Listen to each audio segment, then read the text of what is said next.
I've told the story about my favorite teacher a number of times, but never on camera.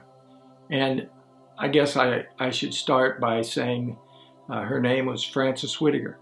Frances was born in 1909 in southern Illinois to very wonderful parents who were quite musically oriented. So she grew up with music, and at the end of her high school career, she went to two very prestigious universities. She got a degree from the Cincinnati Conservatory of Music and a master's degree from the University of Illinois. In both of those schools, students normally would go out as good as they were on their instruments and play professionally. But Frances wanted to be an educator. She wanted to make a difference in children's lives. But the superintendent says, "I'm sorry, we don't have a band, or we don't have a choir, we have no job." He said, "I'd love to have one, but you'd have to go to every board member and talk to them personally." And that's exactly what she did. So she was hired. She started her career at Washington Community High School in 1944 with 8 students. She had no instruments, had a bass drum. No instruments, no music, no uniforms. There she was. She made a pact with her janitor. Her janitor played a musical instrument. So she made a pact with the janitor that if he would come in every day to band and help her get this program started, she'd clean her own room. So off she went. At the end of the first year, she had 33 students. At the end of her second year, in the middle of her second year, a student came up to her and he said, "Miss Whittaker," he says, Miss Whittaker's an awful lot to spit out every time we want to talk to you." He said, "Would you mind if we called you Miss Whit?" Her great sense of humor, she says, "It makes no difference what you call me, as long as you call me the same thing to my face as you call me behind my back." So Miss Whit it was for the next 24 years. The spring concert always came after the junior-senior prom. And so Miss Whit had her women's chorus, which is a large number of gals. She would have them wear formal dresses. And none of us, when we were there, knew this was going on, but there was always 3 to 6 girls that came to Miss Whit and said, "Miss Whit, we don't have a formal dress. Our parents can't afford to buy us one." But at the concert, every one of those girls had a formal dress. And my parents kind of indicated to me after I was out teaching that those dresses just didn't happen. They came out of her pocket. And so, a little indication of what she was. I was talking to my wife about this, and she says, "But you haven't told us why she's your favorite teacher." I don't know if I can tell you why. It was not because she was a fantastic educator, although she was really, really knowledgeable and very good. Most of it had the fact that she was an incredible role model.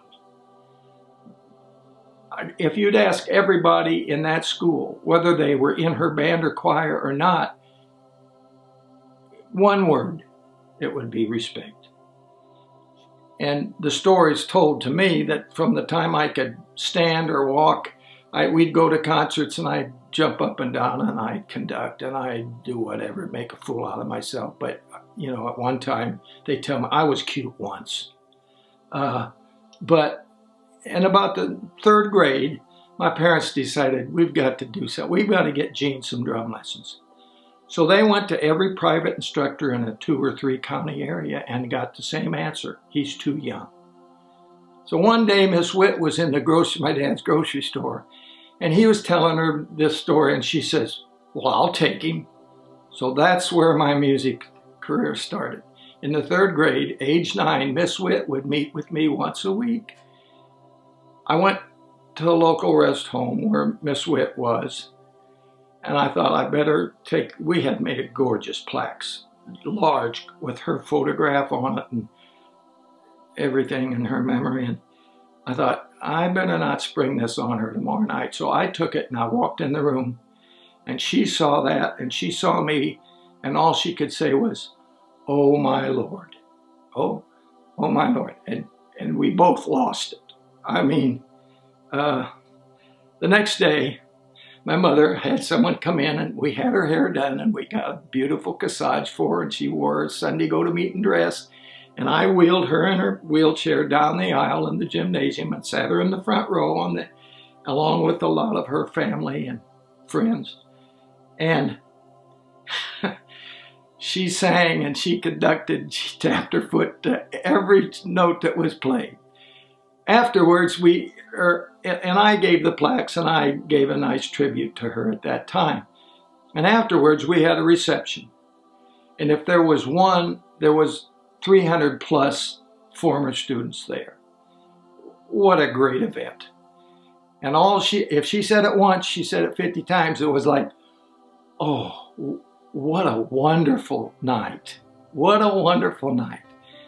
Well, that was the last time I saw Miss Witt. She passed away February 1st of 1999.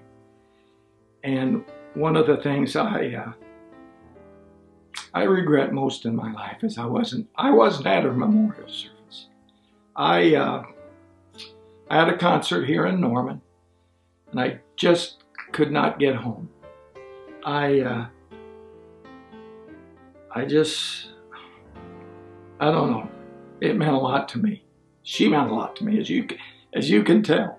A week later, I got a letter from my mother, and in this letter, there was, she said that Miss Witt had given her this envelope and asked her to keep it in her safety deposit box until she was gone.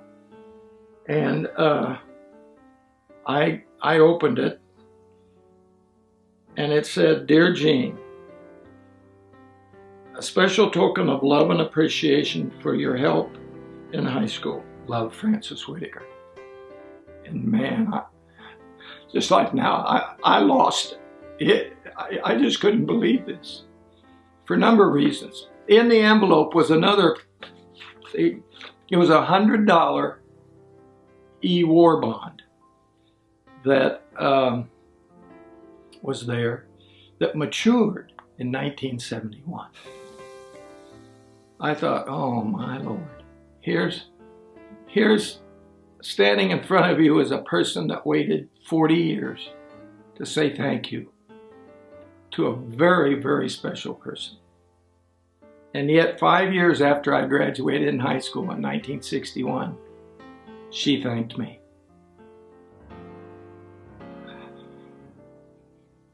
She was a very special person. I want to thank the professional educators for allowing me to tell my story. And if by any chance you're watching this, don't forget, it's never, ever too late to say thank you to someone who's made a difference in your life. Thank you.